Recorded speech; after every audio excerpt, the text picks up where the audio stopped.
مجھے امید ہے کہ آپ بہت اچھے انداز میں سب سیکھ رہے ہوں گے اور ان چھٹیوں کو بہت اچھے انداز میں استعمال بھی کر رہے ہوں گے۔ یہ ایک اگرچہ ان دنوں ایک وبا پھیلی ہوئی ہے اور جس سے ہم یقیناً بچنے کی کوشش بھی کر رہے ہیں، تو اس بچنے کے ساتھ ساتھ اتفاق سے ہم سب اپنے گھروں میں موجود ہیں اور ہمارے پاس کافی وقت بھی موجود ہے، اور ہم سب یہ اس جو ہمیں بے شمار وقت موجود ہے اس کو ہم اچھے انداز میں استعمال کر سکتے ہیں کہ جو کچھ ہمیں پڑھایا جا رہا ہے اسے اچھے انداز میں سیکھیں۔ تو آپ سب، جیسا کہ آپ سب کو معلوم ہے کہ ہم سبق یا اپنے لیکچر کا آغاز کرنے سے پہلے ایک اچھی سی بات شیئر کر لیتے ہیں تاکہ ہم سب کو ایک اچھی اور بات سیکھنے کا موقع مل جائے۔ یقیناً آپ بہت ساری اچھی باتیں سیکھ رہے ہیں، لیکن ساتھ ساتھ میری بھی خواہش ہوتی ہے کہ میں آپ کو ایک اچھی بات سکھا دوں، کیونکہ اچھی بات شیئر کرنا بھی صدقہ ہے۔ تو میرے پاس اس وقت ایک آیت کا ترجمہ موجود ہے اور میں پڑھتی ہوں آپ کے لیے: نماز قائم کرو اور زکوٰۃ ادا کرو، اور جو نیکی ابھی تم اپنے لیے آگے بھیجو گے اسے اللہ کے پاس موجود پاؤ گے، اور جو کچھ بھی تم کر رہے ہو اللہ اسے خوب دیکھ رہا ہے۔ تو یہ بات تو ہم سبھی جانتے ہیں کہ ایک ذات ہے جو قادر مطلق ہے، جو ہمارے سب اعمال پر نظر رکھے ہوئے ہے، حتیٰ کہ دلوں کا بھید بھی وہ بہت اچھے انداز میں جانتا ہے۔ وہ کام جو ہم کر چکے ہیں وہ بھی، اور جو بھی ہم کرنے والے ہیں اس کے بارے میں سوچ رہے ہیں، تو اس کے حوالے سے بھی وہ ذات جو ہے وہ باخبر ہے۔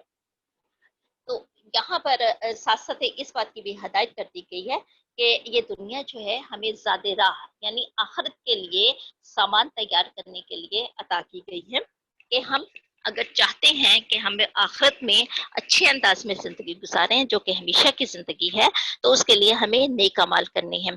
اور یہاں پہ دو نیک کاموں کی نمائندگی کروا دی گئی ہے، اس میں ایک کہا گیا ہے نماز قائم کرو اور دوسرا کہا گیا ہے زکوٰۃ دو۔ تو اسے یہ نہیں سمجھنا ہم نے کہ ان دو کاموں کو کر لینے سے ہی باقی سارے کام جو ہیں وہ ختم ہو جائیں گے۔ کوئی شک نہیں، اللہ تعالیٰ کے حکم پر چلنے کے لیے ہمیں اس کے بے شمار احکامات کو ماننا ہے، تو ہمیں اور بہت سارے احکامات کی بھی پیروی کرنی ہے۔ یہاں پر صرف نمائندگی کے لیے دو کام جو ہے وہ سامنے کر دیے گئے ہیں، کیونکہ یہ بہت ضروری ہے، اور کوئی شک نہیں کہ ہم جو کچھ یہاں کریں گے وہ آگے جائے گا اور ہمارے نامہ اعمال میں لکھا جائے گا، اور پھر اس کے حساب سے روز جزا اور سزا کے دن اس فیصلہ ہوگا کہ ہمیں جزا ملے گی یا سزا ملے گی۔ چلیے پھر آگے چلتے ہیں۔ اچھا، اس سے پہلے ہم رکن نمبر 5 جو ہے وہ ختم کر چکے تھے، اور اس کو اچھی طرح سے سمجھ لیا تھا، حتیٰ کہ ہم نے اس کے جو معروضی سوالات تھے اس کی بھی بہت اچھی طرح مشق کر لی تھی، اور شارٹ کویسچن بھی میں نے آپ سب کو سمجھا دیے تھے، اور مجھے توقع ہے کہ آپ نے بہت اچھے انداز میں انہیں سیکھ بھی لیا ہوگا۔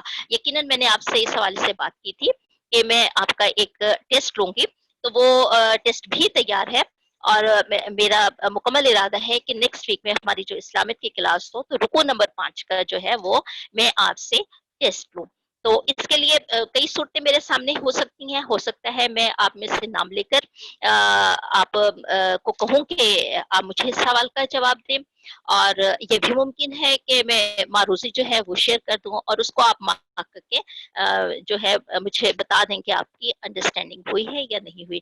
تو ایک بار پھر دوہرا دوں کہ آپ نے اس حوالے سے اچھی تیاری کرنی ہے۔ ہم تقریباً جب سے ہماری کلاسز سٹارٹ ہوئی ہیں اس وقت سے ہم نے صرف اب تک 4 آیتیں ختم کی ہیں اور مشقی سوالات کیے ہیں، تو یقیناً جو آپ ہیں بہت اچھے انداز میں انہیں سیکھ رہے ہوں گے۔ پھر بھی اگر آپ کو لگے کہ کوئی سوال آپ کے ذہن میں، تو پلیز اپنی نوٹ بک پر سائڈ پہ لکھ لیجیے گا کہ ہمیں یہ بات نہیں سمجھے اور پوچھنا ہے۔ لیکچر کے ختم ہونے پر آخری 5 منٹ میں آپ کو اس حوالے سے دوں گی کہ آپ جو ہے وہ اس سوال کو پوچھ سکتے ہیں اور اچھی طرح بات کو سمجھ سکتے ہیں۔ تو آج ہم شروع کرنے جا رہے ہیں سورۃ الانفال کا رکوع نمبر 6، اور میرے پاس جو کتاب پر پیج موجود ہے وہ پیج نمبر ہے 17۔ تو یقیناً آپ سب کے ہاتھوں میں بھی آپ کی اسلامیت کی کتابیں ہوں گی، تو پلیز انہیں جو ہے نا وہ کھول لیجیے تاکہ ہم جو ہے وہ اچھے انداز میں اس کا آغاز کر سکیں۔ تو آیت نمبر 45 ہے میرے سامنے اور آپ سب کے سامنے بھی ہے، تو اسے میں آپ کے لیے پڑھ دیتی ہوں۔ اور میں اس کے انفرادی لفظ پڑھوں گی تاکہ وہ بچے جو نہیں جانتے اچھے انداز میں اس کو سمجھ لیں، تاکہ ان کو بھی سمجھنے میں آسانی ہو جائے. تو بسم اللہ الرحمن الرحیم. یا ایھا الذین آمنوا اذا لقیتم فئۃ فاثبتوا واذکروا سوری پلیز اپنا مائک میوٹ کیجیے. واذکروا اللہ کثیرا لعلکم تفلحون. اب ہم اس کے چلتے ہیں لفظی ترجمے کی طرف. تو پہلا لفظ جو ہے یا ایھا، اے، یہ کلمہ خطابیہ ہے، یعنی مخاطب کرنے کا انداز ہے. الذین، لذینہ کہتے ہیں لوگوں کو، اور یہاں پر جو بھی موجود ہے یعنی مومن بھی موجود ہیں، کوئی بھی لوگ ہو سکتے ہیں. آمنو، ایمان لائے. بات واضح ہو گئی، یعنی ان لوگوں سے خطاب کیا گیا ہے جو ایمان لائے ہیں.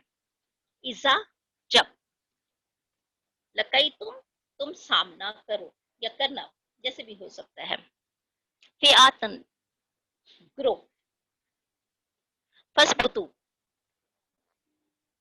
بس ثابت قدم رہو. اس کے بعد ہے وذکروا، اور ذکر کرو. اللہ، اللہ، کثیرن، زیادہ. لعلکم، تاکہ تم تفلحون، فلاح پانے والے ہو جاؤ. اب اس کا ہم با محاورہ ترجمہ کرتے ہیں. با محاورہ ترجمہ کچھ یوں ہے، اور آپ کی کتابوں میں آپ کے سامنے موجود ہے، پھر بھی میں پڑھ رہی ہوں آپ کے لیے. مومنوں یعنی مسلمانوں سے مخاطب ہیں جو ایمان لا چکے ہیں. جب کفار کی بریکٹ کے اندر ہے واضح کرنے کے لیے، کسی جماعت سے تمہارا مقابلہ ہو تو ثابت قدم رہو، اور خدا کو بہت یاد کرو تاکہ مراد پا سکو. مراد یا فلاح ایک ہی معنوں میں استعمال ہو رہی ہے.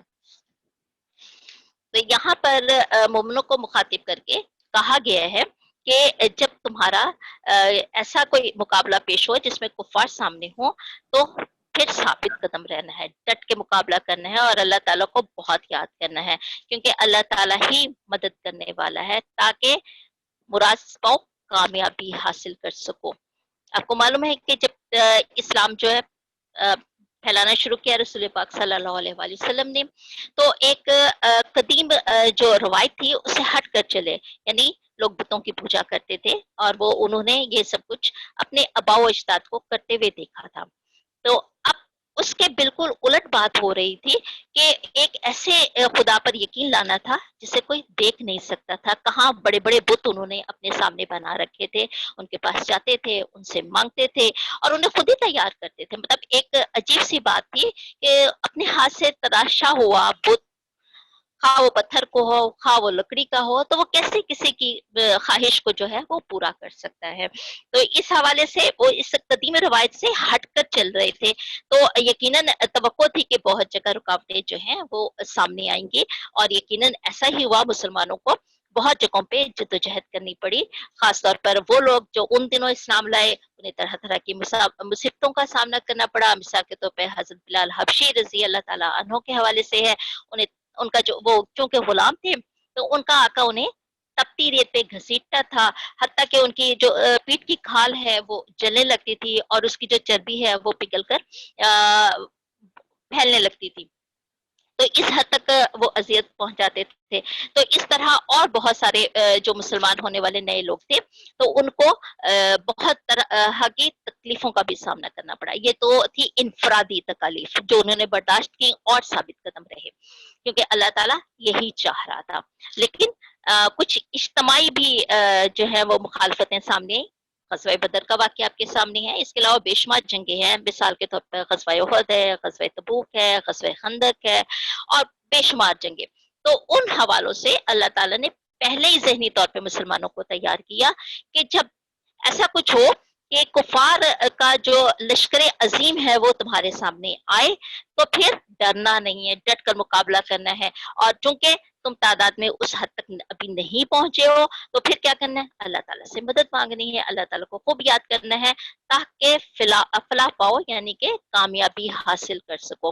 تو آپ نے اس کی ایک مثال غزوہ بدر کی صورت میں دیکھی کہ کفار کا جو لشکر جرار تھا وہ 1000 کے قریب تھا، اور ساتھ ساتھ جو مسلمان تھے وہ 313 تھے، اور اسلحہ بھی ان کے پاس اتنا زیادہ نہیں تھا، لیکن چونکہ انہیں اپنے خدا پہ یقین تھا اور اللہ تعالیٰ نے مدد کا وعدہ کیا ہوا تھا کہ سچے مسلمانوں کی اللہ تعالیٰ ہمیشہ مدد فرمائیں گے، تو ایسا ہی ہوا کہ مسلمان ثابت قدم رہے اور کامیابی انہوں نے حاصل کر لی، اور وہ جو کفار ہیں نہ صرف انہیں شکست کا سامنا کرنا پڑا بلکہ وہ میدان چھوڑ کر بھی چلے گئے۔ تو مجھے توقع ہے کہ یہاں تک آپ کو ساری بات سمجھ میں آ گئی ہوگی۔ تو اب ہم اگلی آیت کی طرف چلتے ہیں، اور اگلی آیت میرے سامنے ہے آیت نمبر 46۔ تو میں پڑھتی ہوں آپ کے لیے، بسم اللہ الرحمن الرحیم۔ وَآتِیُوا اللَّهَ وَرَسُولَهُ وَلَا تَنَازَعُوا فَتَفْشَلُوا وَتَذْهَبَ رِيحُكُمْ وَاصْبِرُوا إِنَّ اللَّهَ مَعَ الصَّابِرِينَ۔ اس کا ترجمہ جو ہے لفظی اس کو بھی دیکھ لیتے ہیں، اور ساتھ ساتھ با محاورے ترجمے کو بھی دیکھتے ہیں۔ وَآتِیُوا، اور تم اطاعت کرو، اللہ اللہ کی، وَرَسُولُهُ، اور رسول کی۔ وا کا مطلب عام طور پہ اور ہوتا ہے، وا اور لا نہیں، تنازع جھگڑنا، فتفشلوا، ورنہ ہمت ہار جاؤ گے، وا تذہبا، اور اکھڑ جائے گی، اور چلی جائے گی، اکھڑ جائے گی، دونوں معنوں میں ہے۔ حکم، ہوا تمہاری، بس پھرو، اور صبر کرو، ان اللہ، بے شک اللہ، ما صابرین، صبر کرنے والوں کے ساتھ ہے۔ اس کا اب ہم محاورہ ترجمہ پڑھتے ہیں تاکہ ہمیں آسانی سے سمجھ آ سکے۔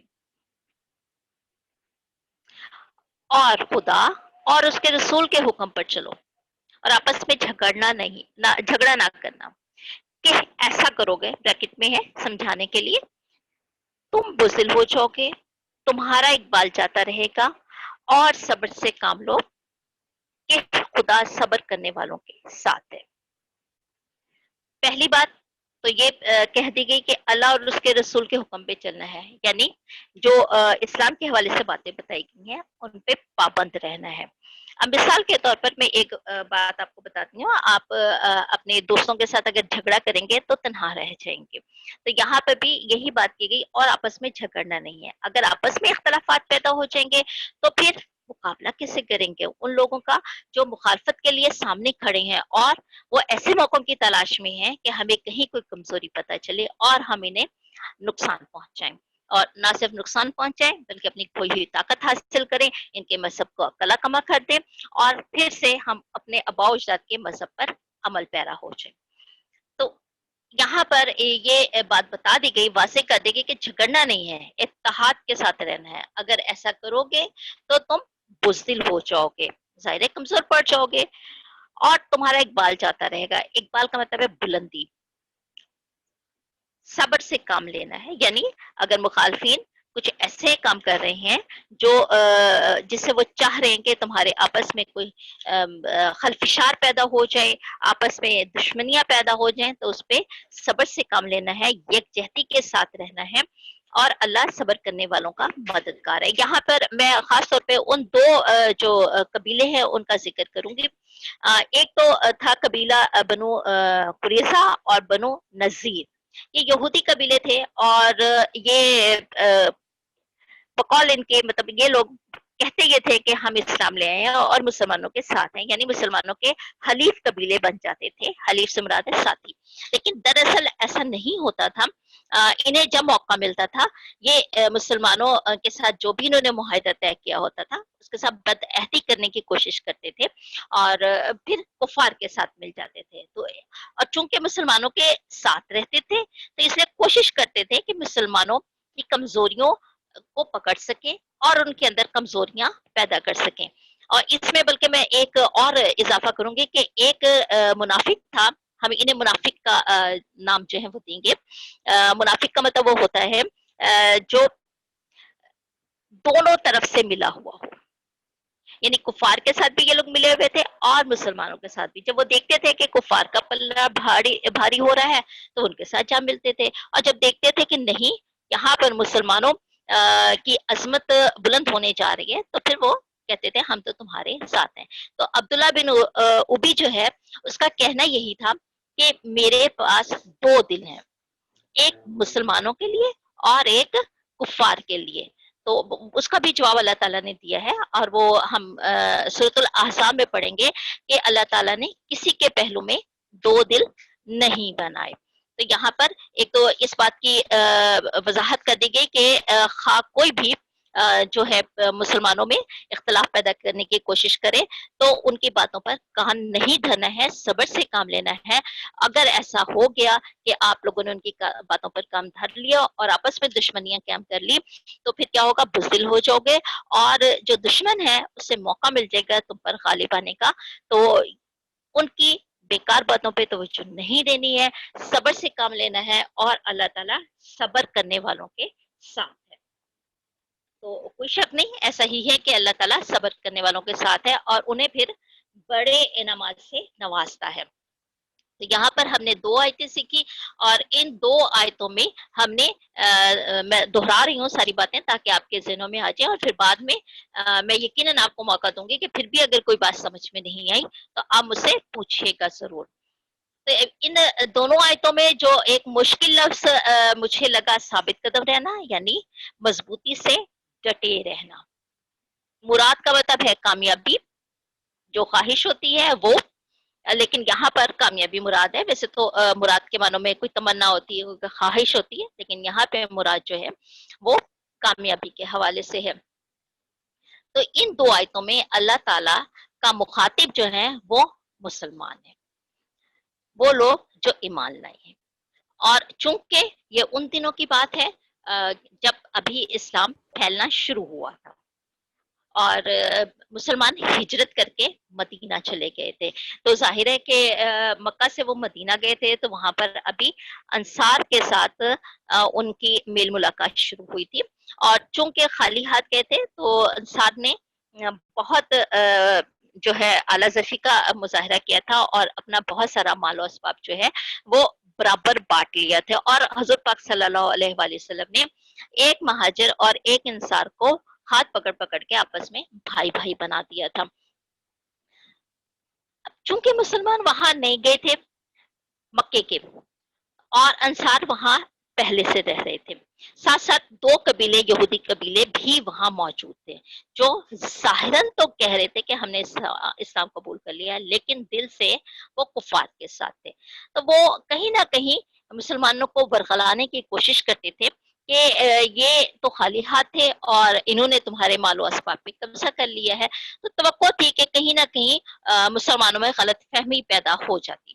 تو اللہ تعالیٰ ظاہر ہے کہ دلوں کا بھید بھی جانتا ہے، اسے تمام باتوں کا پہلے سے ہی علم ہو جاتا ہے.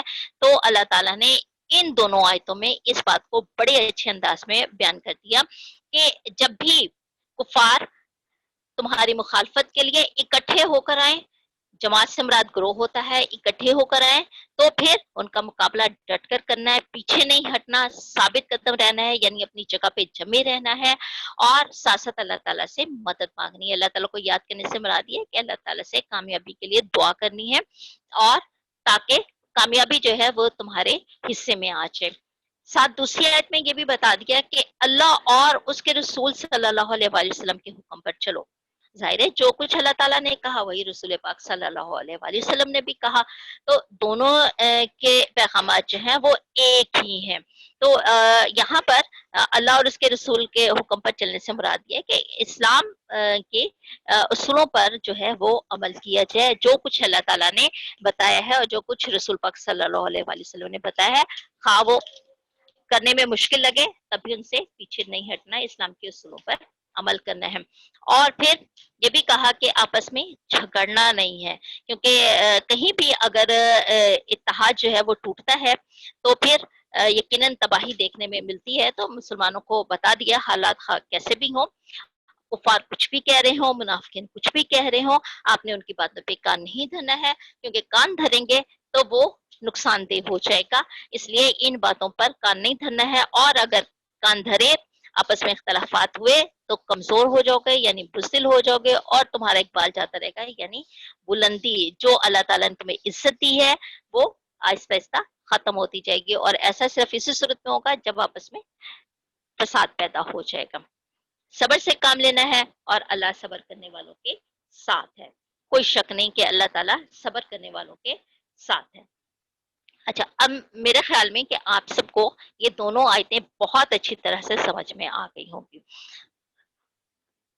اب آپ نے مجھ سے وہ سوال کرنے ہیں جو آپ کو سمجھ میں نہیں آئے پچھلے رکوع کے حوالے سے اور ان دونوں آیتوں کے حوالے سے، تاکہ میں وہ بات بھی واضح کر دوں. ساتھ ساتھ ذہنی طور پہ تیار رہیے گا کہ نیکسٹ ویک ہم نے رکوع نمبر 5 کے حوالے سے ٹیسٹ دینا ہے. تو یہ توقع ہے کہ آپ سب کو سمجھ آ گیا ہوگا